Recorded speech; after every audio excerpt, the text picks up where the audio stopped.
Hey Scotty, did something materialize in the mail today?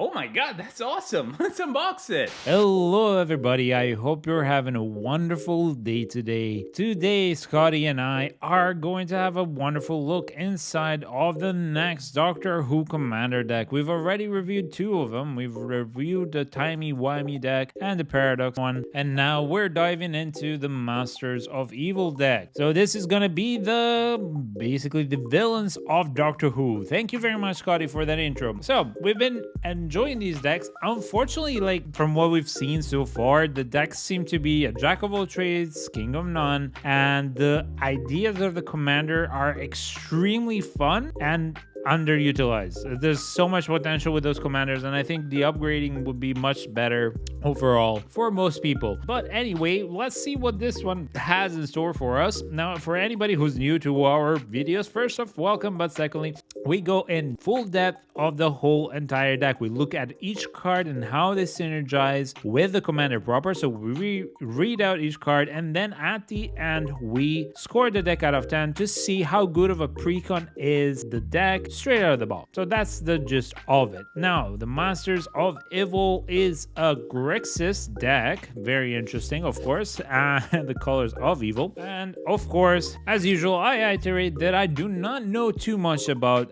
Doctor Who. I know just enough. I've seen a couple of episodes and I've learned enough through the lore, videos and stuff like that. But if I butcher something, please don't be angry. I'm just trying my best here. And this deck contains a 100 card deck, which has 50 new cards, which is great. I haven't seen 50 new cards since Warhammer 40k. 10 PlayStation cards, also new. 10 double-sided token cards, a planar die, a full-edge display commander, a life wheel, a dex box, a strategy insert, a reference card, and also, it's not said anywhere here, but you get a collector booster sample pack. So that's it. Now, the commander for this wonderful deck is Davros, Dalek Creator. The Daleks are these little things here, and the Daleks are, if I'm not mistaken, the enemies or the prime enemies of the Time Lord. The big war that destroyed their planet Gallifrey, well, the Daleks did that. No, if I'm not mistaken. Again, correct me if I'm wrong. But anyway, Davros is a 3/4 legendary artifact creature, alien scientist, so it's kind of like a cyborg, and it costs 4 with Grixis, and it has menace. And at the beginning of your end step, you create a 3/3 black Dalek artifact creature token with menace. If an opponent lost 3 or more life this turn, then each opponent who lost 3 or more life this turn faces a villain's choice. You draw a card, or that player discards a card. Now, I love this. I like this synergy. It looks really fun. So let's see what's inside this deck, and then we'll go into further in depth of analyzing the commander proper. Okay, let's open up the contents as such, and you get the PLANECHASE cards and a collector booster sample and one little envelope. Then you get the deck box, which, let's open it up, looks as such. And then you get the planar die, which is a green, again with glitter, strategy kind of insert that explains a little bit about the deck and the rules of the game, the deck proper with the tokens and the thick card at the end, and a life spin down wheel. And that's about it. So first off, I noticed that here is not a Davros on top. So I think her name is Missy. So that's another Time Lord, if I'm not mistaken. That's cool. Another cool thing that's been done so far has been the Doctors and the Companions create the color combinations. So realistically here, in the previous two decks, you'd have the Doctor being 2 colors and the Companion being the 3rd color of the deck. Here, Davros is Grixis by itself. So that's interesting. Now, I'm gonna have a look at contents of a collector booster sample pack. So let's see what's inside. And I'm hoping you're enjoying these in-depth reviews. If you're new on the channel, we do this at every expansion, and we try to give you as much input as possible. Also, on what the cards that you can remove are. Okay, so you get the kind of like placeholder token, then we get the master, formed anew, I think in this deck as well. And this is a TARDIS version, very nice. And then you get a foil ensnared by the Mara. Okay, that's interesting. I've not seen that card before. So these are nice cards. I will not spoil these cards, but they're very cute. Very nice. All right, next up we have the PLANECHASE cards. Now, PLANECHASE cards are a thing on its own. I do not play PLANECHASE as much, but they can be really fun for you. So let's dive into these cards. First off, we have the City of the Dalek. This is Scar plane. Whenever you attack, target opponent loses X life, where X is the number of artifacts you control, which would be insanely strong with the commander. And whenever chaos ensues for each opponent, you create a 3/3 black Dalek artifact creature token with menace that attacks that opponent this turn if able. Those tokens gain haste and you sacrifice them at the beginning of your next end step. More of the same that Davros does, just a bit better. But it does do that for every one of the players at the table. Then we get the Moon base. Plane Moon, low gravity. All creatures have tap 2 generic. This creature gains flight until the end of turn. Activate on sorcery. Whenever case ensues, for each opponent, choose up to one target creature card in that player's graveyard. Put those cards onto the battlefield face down under your control. They're 2/2 Cybermen artifact creatures. Interesting. And then we get the Dalek Intensive Care. Okay, Dalek Asylum. When you planeswalk to the Dalek Intensive Care and at the beginning of your upkeep, you exile a non-Dalek creature you control. If you do, you create a Dalek artifact 3/3 with menace and against haste until the end of turn. Whenever chaos ensues, target Dalek you control deals damage equal to its power to target creature you control. So far, very synergistic with the deck. Then we get Bowie base 1 from Mars, and at the beginning of your end step, go target creature you control by a player to your left. This means that until the next turn, your next turn, that creature attacks each combat if able and attacks players other than yourself if able. Whenever chaos ensues, target creature gains Island Walk until end of turn. That's interesting. Then we get the Doctor's Tomb. That's really nice. That's, I think, that's the art on the box. If this is from the plane of Trenzalore. If a creature would die instead, exile it, and that creature controller lose 2 life. And whenever chaos ensued, redistribute any number of players' life total. Oh wow, that's just nasty. Okay, then we get Applin Mortarium, plane of Alphaba Metraxis. Byzantinium Radiation. At the beginning of your upkeep, put an exposure counter on Applin Mortarium. When you lose life, then you lose life equal to the number of exposure counters to it on it. So basically, this is a continuous, like a Chernobyl kind of thing. And you can see the Weeping Angels are here. So I guess that's their original plane. Whenever chaos ensues, you create a 2/2 black alien angel artifact creature token with first vigilance, and whenever an opponent casts a creature spell, this permanent isn't a creature until the end of turn. That's very fluff heavy and flavor heavy. I mean, this whole thing is all flavor heavy. I think, one thing I'll pause here. One thing that is a great positive thing that I will say about all decks, they are very flavor heavy for what little I know of the Doctor Who. So I think that's what they try to achieve first and foremost, more so than just giving you a strong powerful deck that you can just wreck with. Okay, let's continue. We have Unleash the Flux. When you encounter Unleash the Flux, each player sacrifices a non-land permanent, then you flip a coin. If you lose the flip, repeat this process. Now we get the Matrix of Time from the plane Galfrey. When you're planeswalk to the Matrix of Time, each player exiles the top card of their library. During your turn, you may play lands and cast spells from among cards exiled with the Matrix of Time. So this is really good for actually the 13th Doctor, the Paradox one. And whenever you play a land or cast a spell from among cards exiled for the Matrix of Time, the card's owner loses 3 life and exiles the top card of the library. Whenever chaos ensues, you get to create 2 treasure tokens, helping you cast more of those exiled cards. Hotel of Fears from the plane Spacecraft. At the beginning of your upkeep, exile the top card of your library. You lose life equal to its mana value. You may play that card this turn, and then you have Brace Him. Whenever chaos ensues, you choose a color, put an X +1/+1 counters on target creature control, where X is devotion to that color, then sacrifice that creature.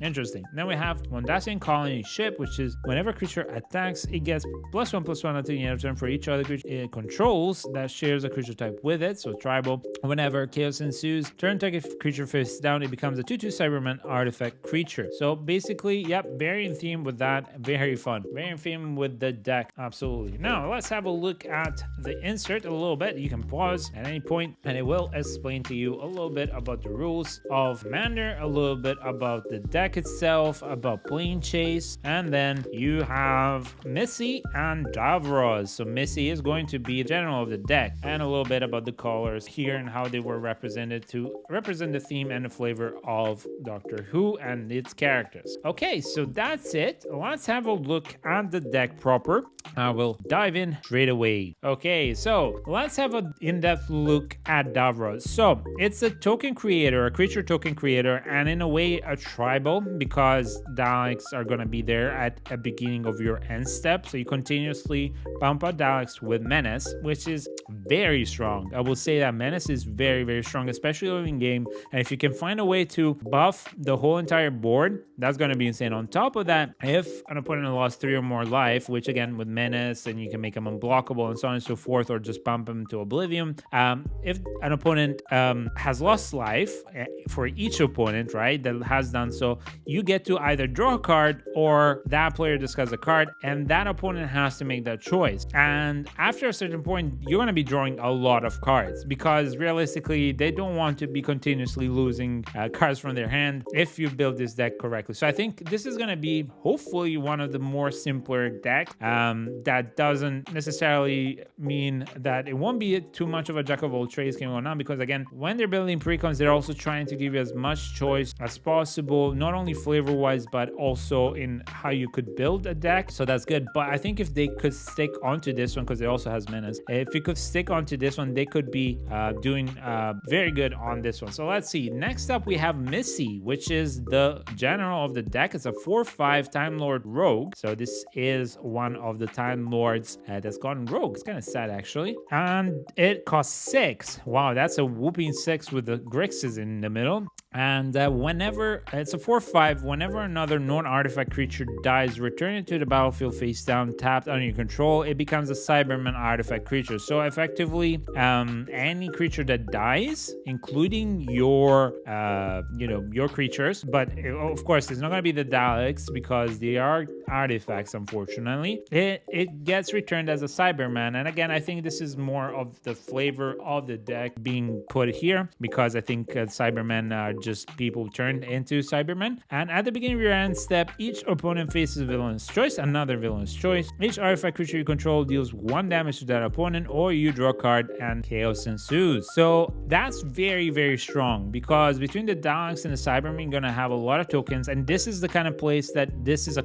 token heavy deck. So token synergy is heavier in here, and I think it's a bit expensive what Missy is for what it does, because I mean, you're not creating like 5/5s, you're creating 2/2s whenever any creature dies. Your opponents can just choose not to attack you, and the 3/3s can just be blocked by bigger creatures. But on this side, this second part is extremely strong, because you again get to draw a card, or each opponent gets dealt damage equal to the number of artifact creatures you control. So that's insane, and it will skyrocket. That's definitely skyrocket. Again, it's artifact creature though, it's not anything else. So let's have a look at the tokens. We have, of course, the Thick Commander here, and then we have a Treasure, again a different rendition of it. Clue, we've seen that one before. Alien Angel, so this is the 2/2 first striker Vigilance that we saw earlier. That's wonderful. Those are the Weeping Angels. Then we get the Clue, so this is, again, we've seen before, Mark of the Rani. Oh, that's new. It's a token enchantment aura. It enchants a creature and it gets +2/+2 and is goaded. Then we get the Cyberman. Okay, you can cover a face down creature that has become a Cyberman with this reminder card. It's a 2/2 Cyberman artifact creature, so that's basically you just replace it, and then you get the rules insert and the token. And here we get the Daleks and another Mark of the Rani and Dalek copy, Mark of the Rani, Cyberman, Daleks. I like the Daleks and the copies a lot. Okay, there you go. So those are the meat and potatoes. Let's see how the deck goes. Okay, first off, we have the Renegade Silent. This is a 3/3 alien horror that costs 4. At the beginning of your end step, you go up to 1 target creature you don't control, put a +1/+1 counter on Renegade Silent, and then Renegade Silent phases out. You treat it, anything attached to it, as though it didn't exist until your next turn. It's a constant goader, maybe good, depending on how the deck builds up. It's a little bit early to tell. It does not have any synergy with the commander or the general here, right? So it doesn't have any synergy with the tokens generation, or buffing the tribals, or the ability to make your deck unblockable. That's that. Then we got Zygon Infiltrator. It's a 3/2 alien shapeshifter soldier that costs 3 and it's blue. Body Print is its ability. It costs 3 blue, and well, it's 2 generic and 1 blue pip. Tap another target target creature and put a stun counter on it. And then this card becomes a copy of that creature for as long as this remains tapped. So the creature remains tapped, and activate only as a sorcery. A clone, annoying, doesn't have a lot of synergy, so I'll put it this way. And you get Don't Blink. It's an instant. It costs 2. Until the end of turn, if one or more creatures would enter the battlefield from exile or being cast from exile, their owner shuffles them into the libraries instead, and cycle 2. Okay, this is a complete counter to the Paradox, but other than that, it's not really useful. So if you're playing against a Paradox type style deck, great, or a Reanimate or something like that, but other than that, meh. Then we have Exterminate. That costs 3, and it's a black, it's a sorcery. It has Replicate, so tap an untapped Dalek you control when you cast a spell, and you can copy it for each time you paid its Replicate cost. You may choose new targets, and destroy target creature's control loses 3 life. This is insane. Let me say this again, this is insane. You have a way to continuously create Daleks, right? So let's say by turn 4 or 5, you have 2 Daleks, and you get this, then the next turn you can do this 3 times. So you can destroy 3 creatures, any creatures, of course, if they're indestructible and all that is one thing, but and its control loses 3 life. So it's just advantage for you on all scales. Absolutely insane. Now we get, and this of course only synergizes with Daleks, right? So it's not going to be a staple, but if it was with the tribal thing, holy moly, this would be strong. Now we get this Dalek Squadron, more of the Daleks. That's wonderful. It's a 3/3 menace myriad creature that costs 3, and it's black. The myriad means that whenever this creature attacks for each opponent other than the defending player, you may create a token that's a copy of this creature that's tapped and attacking that player or planeswalker they control. Exile the tokens at the end of combat, meaning that you can attack this and then your other 2 opponents at the same time with a copy of this. And again, it does trigger the Davros part, and yeah, it's great. And then also at the beginning of your end step, after you have to exile these, so these myriad copies don't trigger Missy, but it's still very good. And then we get the Suntaran General. This is a 5/5 alien soldier that costs 5, and it's red, has trample and haste, so that's good. And then it has Battalion. Whenever Suntaran General and at least 2 other creatures attack for each opponent, you go up to 1 of target creatures that player control. Those creatures can block this turn. So I understand the whole idea of goading, because you want to have these small creatures deal damage to your opponent. So I know why they're doing the goading, right? I think that in that way you could see these cards being synergistic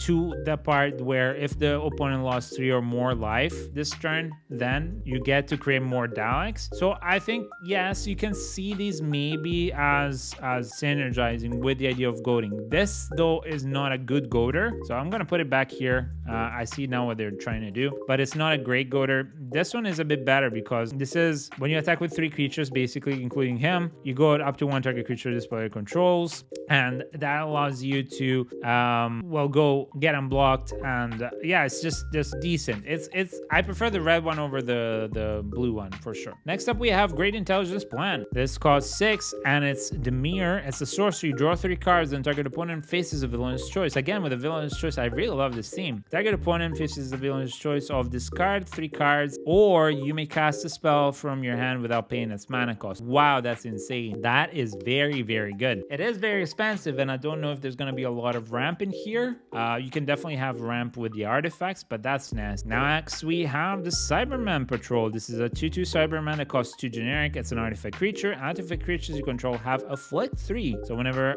a creature with afflict 3 becomes blocked, defending player loses 3 life. Amazing synergy. It keeps your creatures unblockable. It's just annoying. It's just annoying. Next up, we have Cyberman. It's a 2/1 artifact creature robot that costs 2 generic. It has Skulk. And again, this artifact creature is also synergized with Missy. And whenever it attacks, it isn't blocked. It gets +X+0 until the end of turn, where X is the number of attacking artifact creatures. So if it ain't blocked, it grows big, very big. It's gonna die, but it can't be blocked by creatures with greater power. And basically, if your opponent doesn't have small creatures to throw at this, it's just insane. Then we get the Clockwork Droid. This is a 3/1 robot, very creepy, costs 2 generic. It's an artifact robot. You may exert the droid as it attacks. When you do, it can be blocked this turn, and you scry 1. Again, more synergy into that ability to make that 3 damage consistently. And an exotic creature, 1 untap during your next untap step. Scry 1, you look at the top card of your library, and then you may put that card at the bottom. Did you choose it? So this is just more value. I love that. Next, we have the Midnight Crusade Shuttle. It's a 3/4 artifact vehicle that costs 4. It has a crew 2, and so that's fairly easy with the creatures we've seen so far to crew it. Has Midnight Entity as its ability. So whenever Midnight Crusader Shuttle attacks, defending player faces a villainous choice. That player sacrifices a creature, or they gain control of a creature of your choice that player controls until the end of turn. And if you gain control of a creature this way, tap it, and it's attacking that player. So basically, they either sacrifice a creature or you get control of a creature and it's swinging at them until the end of turn. That's really, really annoying. And wow, this is a great deck. Honestly, this is insanely good so far. Laser Screwdriver. Okay, so basically it does similar things. It costs 3 generic. It's an artifact. You get to add 1 mana ready color. You tap a target artifact. You get to surveil instead of scrying, and you get to go to creature. So that's really interesting, and I think it's gonna work really, really well in this deck. And it's more mana rocks, which we want. We get, of course, the Arcane Signet and Soul Ring as well. There are mana rocks. The Thought Vessel, which is great because you get to draw a lot of cards with these. So I was hoping to see this, and I'm hoping that they also have the Reliquary as a land here. Then you get the Mind Stone, the Lightning Greaves. This is amazing. The Lightning Greaves are going to make them Shroud as well. Wow, that's great so far. This is Propaganda. Cost 3 is an enchantment. It's blue. Creatures can't attack you unless your controller pays 2 for each creature they control that is attacking you. That's really good. So not only are you being annoying when you attack, but also towards yourself. So this is protective. Creatures cannot attack you unless your controller pays 2. And that's for each creature. So that's really, really good. I really like this. This is a great defensive enchantment. Then we get Autumn Soldier. This is a 0/0 alien soldier, cost 6. Very expensive. So far, we haven't seen a lot of ramping. And you may have this become and come into play in the battlefield as a copy of any creature on the battlefield, except it isn't legendary and it's an artifact in addition to other types, and it has Myriad. Wow, that's insane. First off, it's an artifact creature, so it synergizes with Missy. It allows you to have Myriad, so it synergizes with Davros because it can become really, really strong. Like, you're not going to use this on turn 6 or 7 or 8, whatever, when you cast this to copy a small creature. You're going to copy something big and powerful, and it has Myriad. That's very, very good. Very. So far, very good deck. I'm really pleasantly impressed, and kind of sad that the other decks have not had a bit more focus. This seems more focused and less scattered like the other one. Next up, we have the Flood of Mars. Is a 3/3 alien zombie horror creature that costs 4 with 2 blue pips. It's an island walk. Great. Another way to deal damage without being defended. And water always wins. Whenever the Flood of Mars attacks, you put a flood counter on another target creature or land. If it's a creature, it becomes a copy of the Flood of Mars. If it's a land, it becomes an island in addition to its other types. That's really, really good because this second part allows you to always attack the player that you want without it being blocked. That's just great. And then, yeah, another creature just in case. You can turn a creature that an opponent controls, but also yourself. Next up, we have Cyber Conversion. So this is an instant that costs 2 blue pips and turn target creature face down. It's a 2/2 Cyberman artifact creature. So this is basically a pacifism kind of. It just transforms anything into a 2/2 Cyberman. That's really, really annoying. And if you do this on a commander, unless the opponent gets to wipe the board or you wipe the board, they can't do anything about it. So that is kind of like a spot removal. So this is the first spot removal that we see, and it's instant speed. I like that. Next up, we get Haunted by the Family that costs 7. It's a sorcery with 2 blue pips. Choose up to 4 target creatures you do not control. For each of them, that creature's controller faces a villain's choice. That creature becomes a 1/1 white human creature and loses all abilities, or you create a token that's a copy of it. Now, I love the theme of it. I will say that. Wonderful theme, but I will say that this is not the kind of card that I really think is great. It's too expensive, and I'd rather have a proper board wipe here or a selective board wipe for this. Like, for example, the Kindred one, the tribal one that just wipes everything, because at least you get to keep the Daleks. So yeah, no, thank you. Dalek Drone, another wonderful Dalek. It's a 3/3 that costs 5 with 2 black pips. It has Flying Menace, and it's an artifact creature, and it has Exterminate. Whenever Dalek Drone enters the battlefield, destroy target creature and opponent control. That player loses 3 life. Wonderful. And guess what? It synergizes great with the deck. So let's go on. And then we have Vashta Nerada, which is a 1/1 alien horror horror creature, and that costs 3 with black. Indestructible and shadow, wonderful. Cannot be blocked except by creatures with shadow. And then morbid. At the beginning of each end step, if a creature dies this turn, you put a +1/+1 counter. Again, more value. Every time it dies, not only do you get to create 2/2 Cyberman, but you also get to pump this up. And once it gets to 3, you trigger Davros, so that's definitely amazing. Next up, we get the Time Reaper. This is a 4/4 alien horror creature. This is not an artifact. It costs 5 with 2 black pips. Has flying and haste. That's very good. And then Consume Anomaly. Whenever Time Reaper deals combat damage to a player, put target face-up card they own in exile on the bottom of their library. Okay, so they must have something in exile. Again, this is the Paradox deck or the other deck, the Timey-Wimey deck. So this is a counter to those. If you do, you gain 3 life. So this is one of those cards that don't synergize, not necessarily used in this deck, and I wouldn't use it. But yeah, overall, not a bad card at all. Like, this is a good card. It's just, it's very, like, most times it's just gonna be a 4/4 flying haster that costs 5. That's that. Then we have Doomsday Confluence. X and a black pip. It's a sorcery. Choose X. You may choose the same mode more than once. Each player sacrifices a non-artifact creature. You create a 3/3 Dalek, or each opponent discards a card. Okay, so it's okay. Like, for 6, you get to make all 3 choices. So actually 7. I don't know. I mean, it's great that for 3 you can create the Dalek, and that's it. Basically, you know, you get to create a Dalek, and the extra is okay. It's more of the creating the Dalek. I just wish it wasn't that expensive. If there's a way to copy the tokens, that'd be better. But it's an okay card. I would remove it if there's better. Then we have the Toymaker's Trap. This is an enchantment. It costs 3 and it's black. At the beginning of your upkeep, you secretly choose a number between 1 and 5 that hasn't been chosen before. If you do, an opponent guesses which number you chose, then you reveal the number you chose. If they guess wrong, they lose life equal to the number they guessed, and you draw a card. If they guess right, then sacrifice the Toymaker's Trap. This is a cute, flavorful thing. You get to, well, make them lose life. It's gonna be lower and lower, like the less amount you have of choice, and then eventually this is gonna be useless as an enchantment.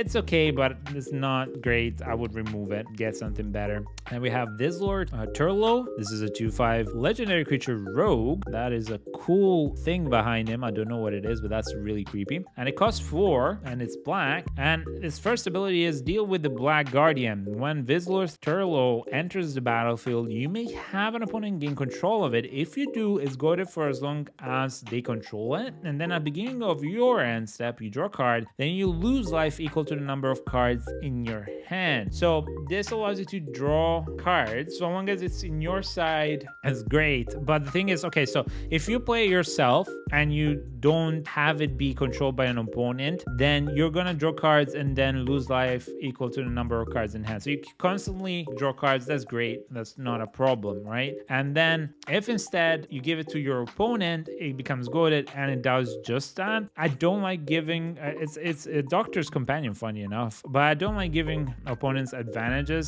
and I don't really see it as super synergistic. Then we have Genesis of the Dalek Saga. It has 4 steps and it costs 6 with 2 black pips. In the first 3 steps, you get to create a Dalek for each lore counter on the Genesis Daleks. So that's really good. So create 1, 2, or 3 Daleks. And so in total, you get to create 6 Daleks. That's very, very good. And then on the 4th step, target opponent faces a villainous choice. So destroy all Dalek creatures, and each of your opponents lose life equal to the total power of Daleks that die this turn, or destroy all non-Dalek creatures. Now, this is what I was talking about, the board wipe that's really, really strong. And again, the villainous choices is exactly what I want. The politicking that always works to my advantage. Yeah, you can choose to destroy all my Daleks, but if you do so, you're gonna burn yourself a lot, because I'm gonna have, I don't know, 6, 7 Daleks, and then you get 21 damage on each my opponent, and well, they lose 21 life, and that's a lot, right? So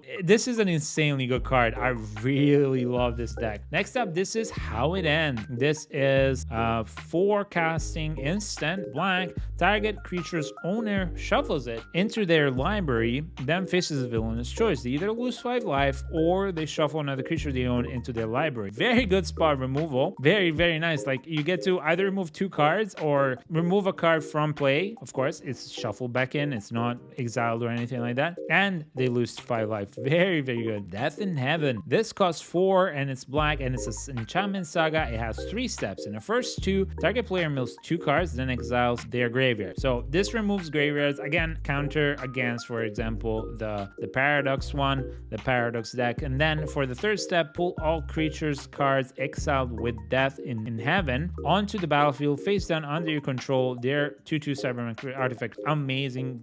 This step here is insane. You can do this on 2 very let's say you board wipe, and then you do this onto 2 players that have a lot of creatures, and then on the third step you just become a Cyberman machine. So far I've seen some spot removal, nice, 1 decent board wipe, and also great artifacts, of course, to pump, and great synergy with the commander. There is not something to board buff, but that can be easily achieved, because if you're going Dalek or Cyberman, you can always, Door of Destinies, or any of the tribal artifacts that really advise you use. So far I can see a trend here, and this is a very strong deck so far. Then we have Delete, which costs X and 2 red pips. It's a sorcery. Delete deals X damage to each non-artifact creature in each player. Very nice. It does hurt you as well, and it is a little bit expensive, but most of your creatures are artifacts, and if you're playing against normal decks that don't have a lot of artifact creatures, this could be a very good board wipe. So there's another extra board wipe that's thematic. Oh, Ensnared by the Mara, the card that we saw earlier. Ensnared by the Mara is a sorcery that costs 4. Each opponent faces a villainous choice. They exile cards from the top of the library until they exile a non-land card, okay? And then you may cast that card without paying its mana cost. Oh, that's great, because each opponent, so that's insanely strong. Or that player exiles the top 4 cards of the library, and the Snare by Mar deals damage equal to the total mana value of those exiled cards to the player. Again, insanely strong thing. You're either burning them for damage, or you're gonna play cards for free from top of the library. And yes, please, yes, this is insanely good. Day of the Moon. So this is a 3-coster enchantment saga with 3 steps, but all 3 steps do one thing. Choose a creature card name, then go to all creatures with the name chosen for Day of the Moon. That's very good. Again, it synergizes with the idea that your Daleks are gonna have or your creatures are gonna have a better free reign, because when you're goading, they attack if combat if able, meaning that they get tapped. Of course, it's only with a name, so doctor or something like that doesn't really apply. You have to go for a specific name, so you can only do goading for 3 creatures, but it's not bad. It's definitely decent. I would rather have more board wipes, but it's cheap for what it's trying to do, so I really like that pack. Then we get the Master Multiplied. This is a Time Lord Rogue. It's a 4/3 that costs 6. This is Rakdos. That's the first Rakdos card that we see of the deck. Of course, it has Myriad, and it's a 4/3, and the legend rule does not apply to creature tokens you control. Triggered abilities you control can't cause you to sacrifice or exile creature tokens you control. So basically, it allows you to keep the Myriad cards in play forever. This is insanely strong. Like, we saw a couple of Myriad cards already that would just multiply and multiply and multiply. That is insane. So if the tokens of the Myriad stay in play, then you get to effectively multiply them over and over again. This is what I was trying to figure out. Because the sacrifice and exile of the Myriad doesn't happen, you're literally copying the card, and then you have 4 copies of, let's say, the Master attacking untapped, all right? And then it's your turn again, and they all untap, and then all 4 of them have Myriad. So all 4 of them spawn, what is it, 2 more, right? Well, it's not 4. Yeah, it was 1, 2, 3. Yeah, it's 3. So it's 3. Then each spawns 2 more out of those 3, and it's exponential. Like, this is very, very strong. It is expensive, which is something that you'd expect for a card like this, but it's insanely strong. Like, you don't have cards of this level of strength in the previous 2 decks. I'm just gonna just say it out loud. Like maybe the the Me Immortal, that's the kind of level of card. That's it. But this is insanely strong, especially with the synergy of the deck. That's the other thing. So yeah, absolutely. Then we have another master, the Master Mesmerist. This is a 3/3. It's the same Time Lord Rogue, and it costs 4 with the mirror. This time you tap it, and target creature an opponent controls with power less than or equal to the master power gains Skulk until the end of turn, and you go with it. With Skulk, it means that it cannot be blocked by creatures with greater power. So effectively, you're making your opponent's creatures play to your advantage even more. And then whenever a creature with Skull deals combat damage to one of your opponents, you put a +1/+1 on the master and draw a card. Wow, that's insane. So much value. I will say that this, I mean, again, the gold part here allows you to synergize. Again, just like the previous gold cards, is not the greatest synergy. You are just kind of opening the doors so you can attack that player, and it has less defensive creatures, but it's still very good, and it does synergize in the end, I believe. So it does not synergize with the Davros ability because it has to be on your turn that they've lost the life total, but yeah, that's nice. Then we have Rassilon, the War President, which is a 3/4 Time Lord Noble. Yeah, another Time Lord that costs 5, the mirror, and at the beginning of your upkeep, you lose 2 life, and you exile the top card of your library. You may play that card for as long as it remains exiled. Each non-creature spell you cast from exile has Conspire, and this is new. As you cast that spell, you may tap 2 untapped creatures you control. So, for example, 2 Daleks or 2 Cybermen, or a Dalek and Cyberman, and that share a color with it. So the Cybermen don't have a color, but the Daleks do. That's black. When you do, you copy it, and you may choose new targets for that copy. Again, you have insane strong sorceries here. Like we're talking like Exterminate, Delete, and Snare by the Mara. Yeah, so this is very, very strong. Now, it's not synergistic with the main commander, but it's very strong with everything else in the deck. So definitely something amazing. Master Galfreeze and is a 4/3 Time Lord Rogue that costs only 4, and it's Rakdos, and the ability is Make Them Pay. Whenever a non-token artifact creature you control dies, you may exile it. Okay, so has to be non-token. The Cybermen are not tokens, right? So this is one thing that we need to make clear. Missy creates non-tokens. What you do is you take the creature, you basically flip it around. It's like a morphed creature, right? It becomes that 2/2 morph. So this, for example, whenever they die, you may exile them. If you do, you choose an opponent with the most life amongst your opponents. That player faces the villain's choice. They either lose 4 life, or you create a token that's a copy of that card. Of course, there are very, very strong creatures here that are artifacts we saw before that you'll want to keep alive, and this helps you with that. It does synergize somewhat with the commanders. It's not a huge synergy with the faces, but it synergizes with some of their elements, so we'll give it as okay. Yeah, it's not like the previous decks where you had like generation of food tokens and clue tokens, and then your commanders are like, yeah, but we don't use food tokens, so why am I creating food tokens? And even the stuff that those cards could do with those clue and food tokens didn't extremely synergize as well as some of the cards do here. So this deck is much more synergistic. Then we have the Valiard, which is a 4/5 Time Lord Noble that costs 5, and it has Grixis inside, and if an opponent would face a villain's choice, they face that choice an additional time. While voting, you may vote an additional time. Wow, that's really, really good. Because there are so many cards that give you this ability to make them give the villain's choice, this is insanely, insanely strong. Now, it's not synergistic with your commander, but for the villain's choice part, absolutely. And because it's basically either commander cards or villain's choice cards, mostly, this deck is going well. Then we have the Weeping Angel. Finally, we see the Weeping Angel. It's a 2/2 alien angel that is the mirror, and it has Flash, First Strike, and Vigilance. So whenever an opponent casts a creature spell, the Weeping Angel isn't a creature until the end of turn. And basically, this represents the episodes where the Weeping Angels are entities that cannot be seen by anything else or anybody else. They are only entities when they are unseen, and that's when they can become creatures and move and whisk away characters creatures or people into different parts of the time, and they absorb the life that these people are living in the past previous times or wherever other times that they get whisked to, and that's how they survive. So if any weeping angel would deal combat damage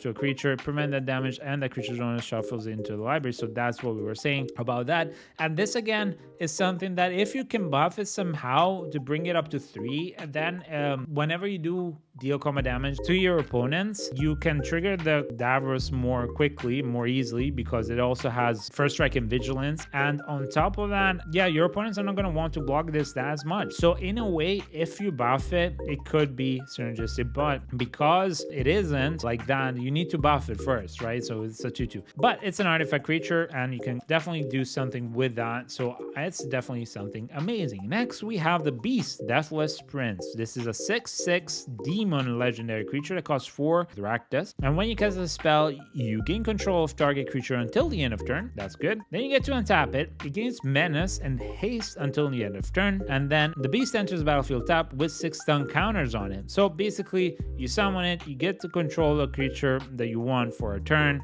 and then it stays tapped with 6 stun counters on it. Now, whenever a creature deals combat damage to its owner, untap the Beast and draw a card. And here is the trick of the goading. When not only are the goaded cards removing defenders so that you can hit them in the face and activate Davros, and if they do block, you activate Missy and so on and so forth. But this is like, haha, you sure you want to do that? Because eventually I'll have this 6/6 come into play if you goaded constantly, right? Now, the problem is here is that it's just a 6/6 that can be blocked by anything. It's annoying for sure, but it does not have trample. It doesn't have anything else. So it's an okay card. And I think it synergizes okay with certain parts of the deck. Then we get the Runny. It's a 3/4 Time Lord Scientist that costs 4 with the Grixis inside. When it enters the battlefield or attacks, you create a red or enchantment token, the mark of the Runny, which we saw before, which gives a +2/+2 to that creature and is goaded. And whenever goaded creature deals combat damage to one of your opponents, you get to investigate. So again, you get to create clues. There are a bit more synergies here with artifacts than the other decks, and then those creatures are always goaded, so that's really, really good. And whenever it attacks, so this is definitely something that you want to put the lightning grease on, and you want to make it unblockable, and that's just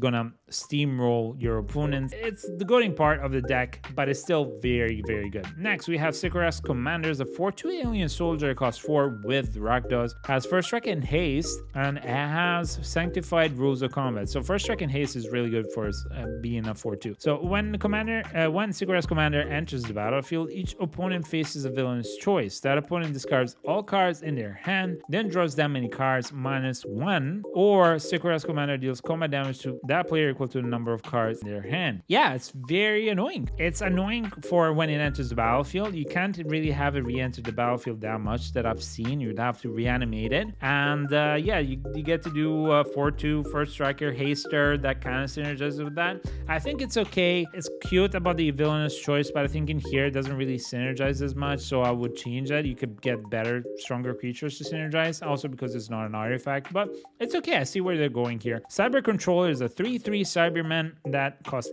X and 2 blue pips and a black, so it's Demir. And when it enters the battlefield, it's a legendary one. So when it enters the battlefield, each opponent mills X cards, okay? So that's, that's already very good. You pay 5, they mill 2 cards. Put all creature cards milled this way onto the battlefield face down under your control. They become Cybermen, and all other artifact creatures you control get +1/+1. And this is what I was waiting for. This is the Anthem effect. This is a great card, and you can just play it as is for 3/3 for 3. But if you want to actually pump it up, you could I don't know, later down the game you spend 8 on this, you get to mill 5 cards on each opponent, so that's realistically 15 cards, and then you get to put all the tokens under your, not tokens, all those creatures as Cybermen under your control. This is a great card, and it's synergized very well. And honestly, I thought this would be the more scatterbrain deck out of all of them, but it's not. Then we get the Cult of Scar. This is a 4/4 that costs 4 with Grix is in the cost. Whenever it attacks,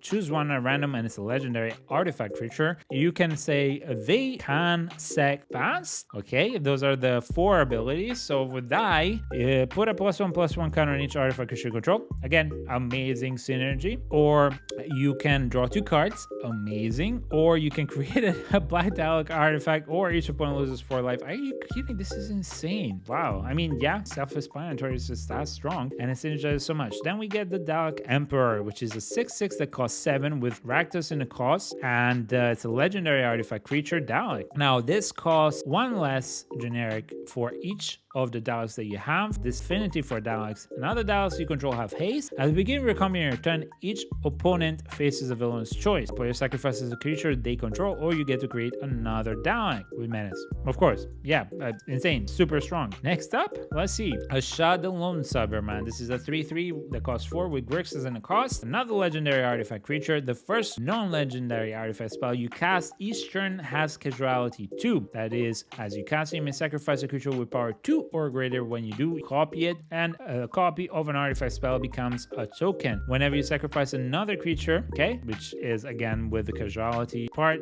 you put a +1/+1 counter on him. Very synergistic because of the fact that it's a lot of artifacts that synergize with this.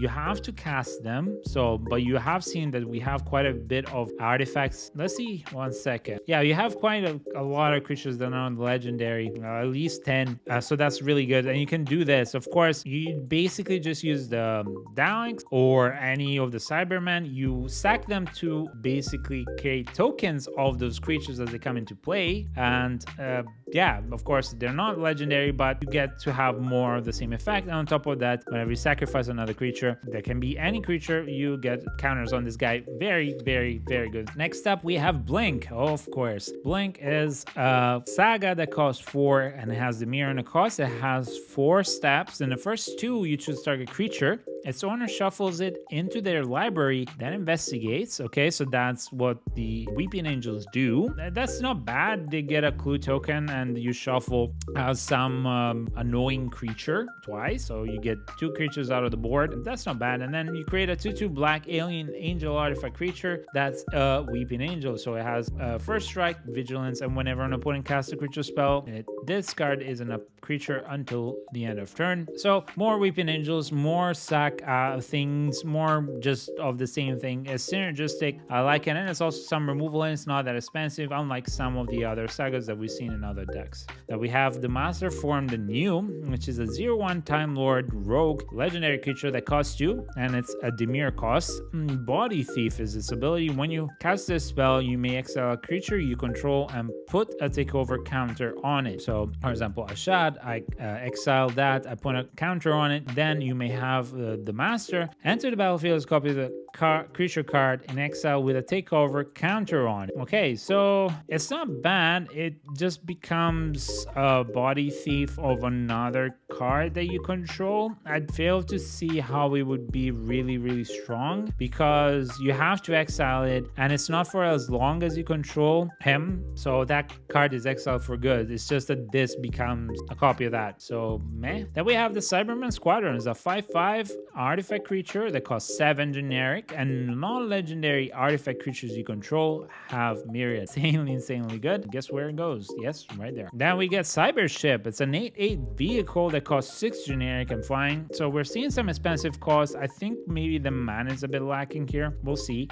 Flying, and whenever the Cybership deals combat damage to a player, you put the top 2 cards of that player's library onto the battlefield face down under your control. Okay, and they become 2/2 Cyberman artifact creatures, and you can crew 4, effectively putting 2 Cybermen to crew it. It's an 8/8 flyer. That's really dangerous. Of course, 6, it's expensive, Matt, and you get to kind of mill target player. Great, it's synergistic with your cards, and you can always just sack them. And it, again, with Missy, and it still likes this card. It's a bit expensive. I'd rather be a little bit smaller, but it's very, very, very good. Next, we have Wound Reflection that costs 6. It's black. It's an enchantment. At the beginning of each end step, each opponent loses life equal to the life they lost this turn. Classic, and is overall a good card. So this synergizes actually with Missy because at the beginning of each end step, you get to deal damage to them, and then you get to deal damage to them again, basically. So that's very, very good. It is a bit expensive, and again, I think that's the thing that may be lacking a little bit more. I don't see a lot of treasure generation in this colors in here, so maybe that's the thing that's lacking. Next, we have Blasphemous Act. Of course, this is a classic. It costs a whooping 9 and it's red, but this spell costs 1 generated less to cast for each creature on the battlefield, which you'll have quite a few, and it deals 13 damage to each creature. Board wipe in red, it's good, but there are better board wipes, but still, you know, not bad. Then we get the Solemn Simulacrum with a new art. That's cute. It's a 2/2 golem. That's for generic artifact creature, so it's an artifact creature. And when it enters the battlefield, you may search your library for basic land card. So hey, finally some search for the land and put that into play tap. And then when it dies, you get to draw a card. It's not really synergistic, so even though it's an artifact creature, it's not as synergistic as the other ones can be. So I'll keep it here. But it's good to have. It's an artifact creature. You can copy it with other effects. You can sacrifice it. Yeah, you can then get more lands into play, because realistically, this is something that you sorely need in this deck. And then we get the Sound of Drums. It costs 3. It's a red enchantment aura. Enchanted creature, it becomes goaded, and if enchanted creature would deal combat damage to a permanent or player, it deals double that damage instead. Wow, that's good. And then for 3, return this from your graveyard to your hand. That's insane. That's really, really good. What the hell? This deck is really, really good. Now we start seeing some of the lands. We see the River of Tears. Okay, so it's one of those, if you play the land, then you adds 1 mana or another. Then we get the Foreboding Ruins. It's one of those show lands. Then we get the Shadow Blood Ridge, which is one of those fixers. The Smoldering Marsh, and this is one of those check lands. Yeah, if you have 2 Elise, it comes into play on top. Temple of Deceit, classic. I like the art of it though. Choke Estuary, one of those that requires basic land to be in play, which is a great card. We have the Sunken Hollow, another one of those 2 or more. Darkwater Catacombs, very good. Then we have the Fetid Pools, Temple of Malice, okay, Canyon Slow, Exotic Orchard, Temple of Epiphany, the Frostboiled Snarl, Stormcarved Coast, of course, one of those 2 or more. Fiery Islet, another great card. Lava Claw Reaches. This is a card that enters the battlefield tapped, and you tap to add either Rakdos, and then you pay Rakdos and a generic. Until the end of turn, it becomes a 2/2 black red elemental creature with tap X. This creature gets +X/+0 until the end of turn. It's still a land. If you have nothing to pump your mana into, nothing to do for a turn, this is okay, but otherwise meh. Then we get the Shipwreck Marsh, which is another one of control 2 or more. Other lands, Drowned Catacomb, amazing reprint, really love it. Haunted Ridge, another one of those 2 more lands. Drango Skull Summit, another great reprint. Creeping Tar Pit, I'm happy to actually see this one reprinted. It enters the battlefield tapped. You tap for either of the Dimir colors, and then for Dimir plus a generic, it becomes a 3/2 black elemental creature. Till the end of turn, can't be blocked. There's still a land. So this one, just like the other one that we saw earlier, they are good. Okay, if you don't have great, you know, the dual lands, they're good. And again, if you are running on a turn where you don't have a lot of things to do, they can help you get there to trigger Davros more. Again, Gallifrey Council Chamber, it's okay. You have a lot more Alien and Time Lords in this deck, so definitely in here you might want to keep them. Feed the Swarm, sorcery, it costs 2 and it's black. Destroy target creature or enchantment and opponent control. You lose life equal to that permanent spell value, so another spot removal. Very, very good. And then you have Snuff Out, an instant that costs 4. It's black. If you control a swamp, you may pay 4 life rather than pay. This spell's mana cost, destroy target non-black creature. It can't be regenerated. Another amazing, cannot stress this enough, amazing removal. And this is gonna become one of those classics in black commander decks, because basically you just pay 4 life and you just destroy a target non-black creature. Freaking amazing. Next up, we have the normal commander sphere, which is the first commander sphere that we've seen so far. And okay, that makes sense. Very good to have this. I would have loved to have seen it in the other ones as well, but here, especially because the timey-wimey one really required mana rocks. Then we have the Wayfarer's Bubble. Okay, great way to ram into things, so not bad. It's a basic way to ramp. Then we have the Talisman of Dominance and of Indulgence. That's amazing. We have the Command Tower, of course. The Terramorphic Expanse, nice. Thriving More, Path of Ancestry. Temple of the False God, Relic Creator Tower. Very happy to see it, seeing how many cards we will be drawing with this deck. Crumbling Necropolis, the fake Triumph, Ominous Cemetery. Okay, another way. Spot removal, but okay, there are better. And then we get 2 islands, 2 swamps, and 2 mountains. So that's it for our in-depth review of this deck. We've run through this, and honestly, I'm pleased. Now let's look at the card slots. First off, there are a lot of cards that synergize with the deck in the creature slot, and even some of the ones that don't necessarily synergize a lot with the commanders and in general still synergize with one aspect of the deck or another that actually makes sense, unlike previous 2 decks. You have a lot of spot removals, I think at least 3. You have some wipes, some board wipes, some selective board wipes as well with the enchantments. You have some really good enchantments and some damage spells, and just more ways in artifacts to and in vehicles to do more of what you want with your commander in general. You have actually some okay ways to ramp that are okay. They're not, you know, amazing, oh my god, but they're still fairly good. And yeah, I think overall this is a much better deck than the other 2 decks that we've seen before. And on top of that, even though it does have a couple of themes, so it has the Dalek themes, it has the Villainous Choice themes, it has the Cybermen and Artifact theme, and the Goadings, right? But in the way that they've done it, they all kind of go into each other, because the Cybermen can help go and deal more damage thanks to Missy, so the Davros can then create more Daleks, and some of the Cybermen buff up or interact with those Daleks and vice versa. So that's really, really good. There's synergy there. The goading part helps Davros' ability to be able to deal more damage, more direct, without losing too much on your side, I mean. And the Villainous Choice part, again, it just gives you more advantage overall, and it removes cards from play or makes your opponent lose life, or you draw cards. So it's just so much value that it just works together. Now, of course, if you wanted to, you could remove one of these aspects. I would say maybe the goading part if necessary, but I think this realistically is a very, very well built deck, especially compared to the other 2. Everything is there for a reason.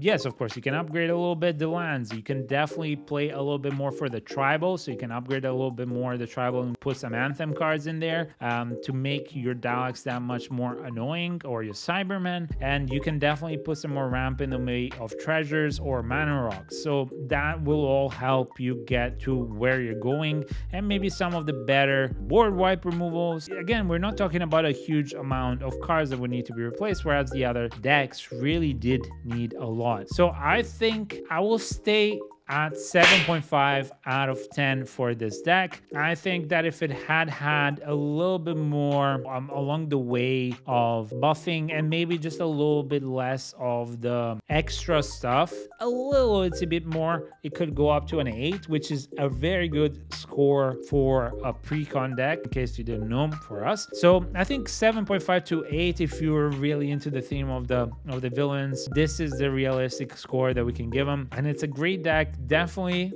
the best one so far, and definitely one that I would love to play and can't wait to get started with. So that's it from Scotty and I. That's it for our review. Thank you for sticking around until the end and for enjoying this with us. And if you've liked this, please give us a thumbs up and subscribe to the channel, as it helps small channels like ours a lot. And we'll see you hopefully next time in the next unboxings. And as we said before, we'll try and get to upgrading all of these decks whenever we can, but it won't be ASAP because of time and life constraints, unfortunately. But until the next time, we wish you a lovely day, a blessed day. Be good, be kind, and we'll see you next time. Bye.